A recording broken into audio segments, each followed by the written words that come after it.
Alumnos de tercer año, buenas tardes. En apoyo a la clase virtual que recién hemos tenido y preparando la teoría para la próxima clase presencial, vamos a repasar un pequeño temario y en el aula ya directamente nos abocamos a los ejercicios. Bueno, una formalidad, la carátula de presentación, física de tercer año A6D, del IPMIT 280 Agustín Tosco y Coronel Moldes, quien les habla el profe Marcos Mois. Una frase de Isaac Newton dice que lo que sabemos es una gota de agua y lo que ignoramos es el océano. Desde este humilde espacio y mi pequeña y humilde materia, quiero justamente colaborar con eso, con el saber y con una opinión y un pensamiento más crítico.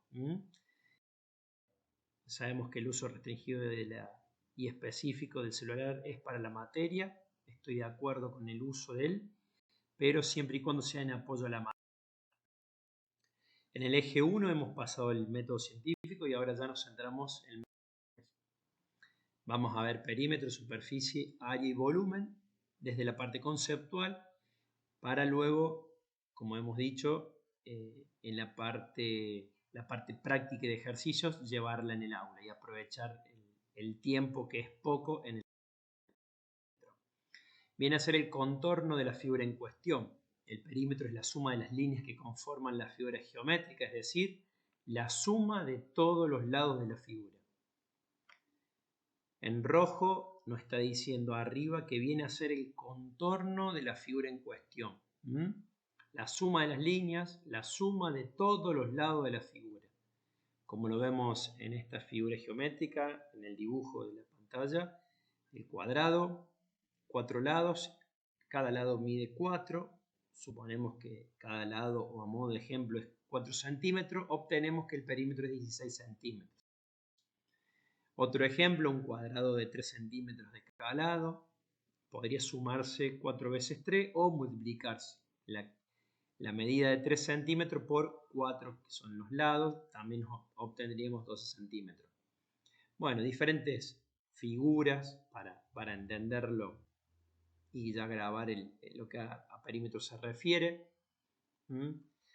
Obteniendo 15 en el primero, 12 en el segundo, 20 en el tercero. ¿Sí? Podemos sumar o podemos multiplicar la cantidad de lados. Se puede definir el perímetro como la distancia alrededor de una figura de 2 dimensiones, la medición de la distancia en torno a algo, o inclusive se puede resumir en la longitud de la frontera que conforma una figura geométrica. Por ejemplo, esta figura no definida podría tomarse como un lote, un terreno, o una parcela en el campo, donde, bueno, hay que sumar cada lado, 5 más 3 más 6 más 2 más 3 más 3, obtenemos 22, ese sería el perímetro, por ejemplo 22 metros. En el uso diario vemos a este hombre en la construcción, colocando un cerámico, un porcelanato, una piedra, para saber la cantidad en la pileta, alrededor la cantidad de los cetones, o si le queremos hacer un caminito alrededor de la pileta, entonces el hombre en la ferretería o en el corredor nos preguntaría cuál sería el perímetro de la pileta. Para colocar una ventana o un espejo, las distancias o las medidas de ese espejo, ese vidrio. Si estamos en una habitación chica, cuál sería el perímetro máximo de la mesa, o si queremos hacer una mesa, qué perímetro pedir de madera. Y bueno, un ejemplo que también por estar en una zona agrícola ganadera podría ser en el perímetro de un lote o de un corral, cuál sería la cantidad de alambre necesaria, ¿no? Entonces, bueno, ahí siempre estaríamos hablando del perímetro. En lo que a superficie refiere, tomamos como ejemplo en algo general o ya de grandes dimensiones, de lo que sería todo el territorio de nuestro país, la parte continental, insular y antártica, qué superficie tendría, o un lote en nuestra zona rural, un lote más allá que es tomado con es una fotografía satelital tomada y teniendo en cuenta los contrastes y todo los detalles de última generación, pero observamos la superficie 202,9 hectáreas. Fíjense cómo una y otra estamos utilizando el término. La parte del plano que ocupa una figura geométrica se la llama superficie. La línea plana que limita la superficie es el contorno límite de esa superficie. Por ejemplo, en el cuadrado de 1 metro por 1 metro va a ser 1 metro cuadrado de superficie. Si tomamos otra imagen también alusiva a la construcción o a un arquitecto o arquitecta que está realizando el trabajo de sacado de superficie con un láser, fijamos que esa parte sería de 29,313 metros cuadrados. Otro ejemplo que lo podemos ver o escuchar.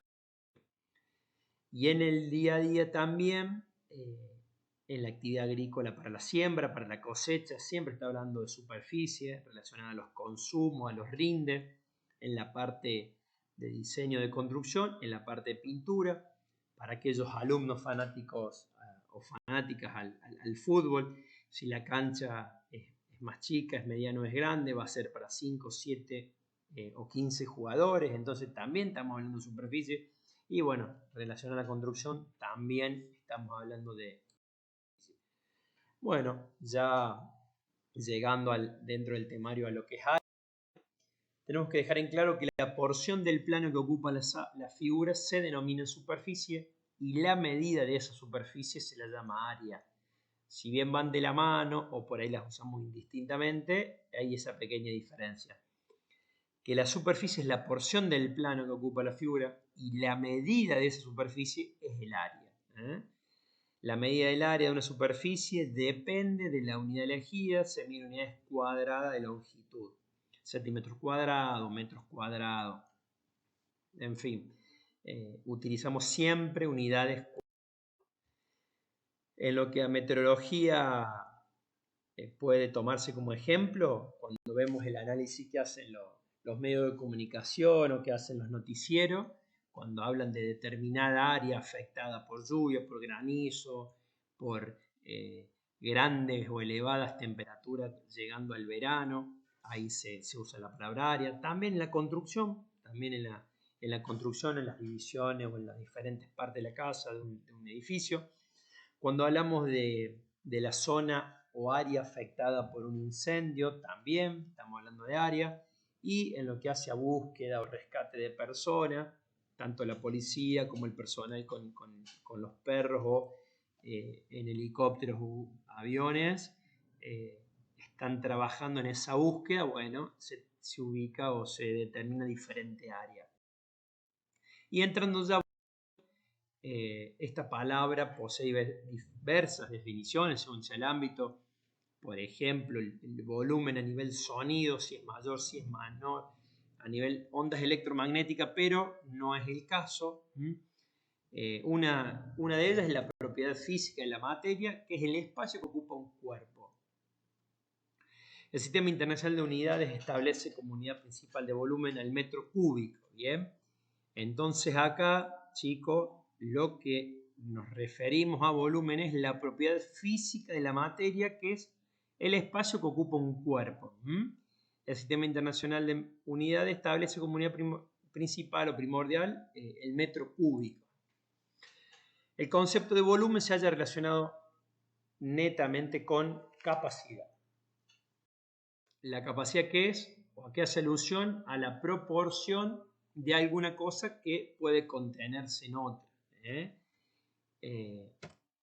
La unidad de capacidad es el litro, lo cual termina siendo equivalente a la unidad de volumen en estado líquido o lo que es llamado decilitro cúbico. Bueno, es utilizado diariamente el litro. Tenemos la imagen de un tanque, podemos observarlo en nuestras casas cuando uno va caminando por la ciudad y ve determinados tanques color blanco, gris, negro, azul, bueno, de diferentes materiales o diferentes calidades, pero acá nos viene y nos sirve de ejemplo, ¿sí? Que dice que la capacidad es la alusión a la proporción o la cantidad de una cosa, justamente. Entonces, ¿cuál es la capacidad de este tanque? Supongamos que es de 500 litros. Bueno, el volumen es cuánto nosotros en estado líquido colocamos dentro. Por más que la capacidad sea de 500 litros, nosotros podemos poner un volumen de 50, de 120, de 250. La capacidad máxima va a ser 500 litros, pero nuestro volumen o la elección nuestra va a depender de cuánto le colocamos dentro. Un ejemplo práctico o un experimento que podemos hacer es tomar una gaseosa o un agua saborizada o una soda, un agua mineral, lo que ustedes deseen, y controlar si realmente lo que la etiqueta dice contener, medirlo con una jarra medidora. Tenemos que tener en cuenta que la jarra medidora, nosotros observemos bien donde diga litro o agua, porque bueno, puede decir harina, arroz, maicena, puede decir otros alimentos y no va a ser la misma medición. Pero ese sería un ejemplo o un experimento que podrían hacer ustedes en sus casas para entender lo que es la capacidad y el volumen, cuando por ella se usa o se utiliza indistintamente, pero no es lo mismo, es una pequeña diferencia, ¿sí? Vemos otras imágenes o diferentes imágenes como para cómo podemos obtener el volumen. En un cubo son los lados elevado a la potencia al cubo, y en otra imagen, que no es un cubo, que es el paralelepípedo, que ese volumen se saca A por B por C. Bueno, hay que multiplicar tridimensionalmente las tres dimensiones, el alto por el ancho por el alto, el largo por el alto por el ancho. Y en el día a día o en imágenes que podemos ver en la ruta, que podemos ver en el pueblo, que podemos ver cuando uno se aleja a la zona rural o se dirige hacia la zona rural, podemos ver camiones con el transporte de leche, transporte de combustible, donde vamos a ver inscripto, pintado con una calcomanía que puede decir este tanque posee una capacidad de tantos litros, pero el volumen precisamente va a ser hasta esa capacidad, ¿no? Puede tener menos, puede tener un tanque a la mitad o lleno, pero nunca va a poder tener mayor volumen de la capacidad que contenga. Este camión de leche, por ejemplo, que traslade 50.000 litros, esa cantidad de litros la tiene el transportista, la tiene el chofer en sus papeles de habilitación de transporte. Entonces uno puede saber que más allá que la capacidad que tenga el camión, cuánto volumen de leche está transportando. Lo mismo en los tanques australianos, podemos saber qué capacidad máxima tiene, y de acuerdo a la bomba o de acuerdo a si está arreglado, está pintado de los diferentes niveles, podemos ver qué volumen tiene. Y bueno, esta imagen alegórica es lo que vamos a estar trabajando en la clase próxima de manera presencial con los ejercicios. Como resumen, el perímetro es la suma de los lados, el área es la multiplicación, vamos a obtener una unidad al cuadrado, y el volumen en una figura tridimensional, ¿sí? Vamos a obtener un valor con la potencia al cubo. ¿Bien? Ese sería el resumen de esta presentación. Les pido que repasen y lean los temas abordados para la próxima clase, en la presencial, estar haciendo los ejercicios y adentrarnos en lo que sería la pirámide, el cilindro, el cono, la esfera, y trabajar justamente los diferentes ítems vistos en las diferentes figuras. Bueno, muchas gracias por la atención. Quedo atento tanto con el correo electrónico como a mi teléfono para cualquier duda, consulta y también sugerencia. Si llegan a ver un error o no entienden algo, me lo consultan y siempre estoy a disposición de ustedes, y ni hablar si hubo alguna duda en especial o algún tema que haya que reforzar.